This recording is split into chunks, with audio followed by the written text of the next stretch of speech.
मुघल शासक औरंगजेब आणि त्याच्या कबरीविषयी गेल्या काही दिवसांपासून राजकीय नेत्यांकडून वादग्रस्त वक्तव्य केली जात आहेत।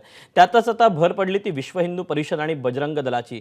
औरंगजेबाची कबर तातडीने हटवण्याची मागणी बजरंग दलाने केली। या संदर्भात तिथीनुसार उद्या शिवजयंतीच्या दिवशी औरंग्याची कबर हटाव मोहीम सुरू करण्यात येणार आहे। औरंगजेबाची कबर न हटवल्यास कारसेवा करू असा इशारा देण्यात आलेला आहे। उद्या राज्यातील सर्व तहसीलदार जिल्हाधिकारी कार्यालयात विश्व हिंदू परिषद आणि बजरंग दलाच्या वतीने राज्यव्यापी आंदोलनाचा देखील इशारा देण्यात आलेला आहे।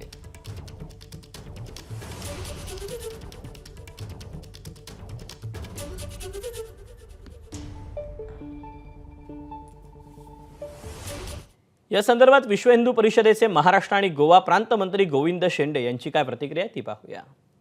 हा पुतळा पहा, याची कब्र पण आम्हाला आता सहन होत नाही आहे, कारण काही लोक त्याला महिमामंडित करण्याकरता समोर आलेले आहेत। म्हणून तो थळगाच तिथून निस्तनाभूत करावा आणि त्याचं नामोनिशान पूर्ण देशातनं संपवावं। ह्या मागणीकरता 17 तारखेला जिल्हा कलेक्टर तहसीलच्या ऑफिसर्समध्ये विश्व हिंदू परिषद बजरंग दलाच्या माध्यमातून मोठ्या संख्येमध्ये जाऊन ज्ञापन देण्याचे काम होईल, पुतळे दहन करण्याचे कामं होतील। आणि ह्याच्यानंतरही सरकारने जर हे नाही केलं तर आम्ही संभाजीनगर कूच करो असं आव्हान या देशातल्या युवकांना करणार आहोत।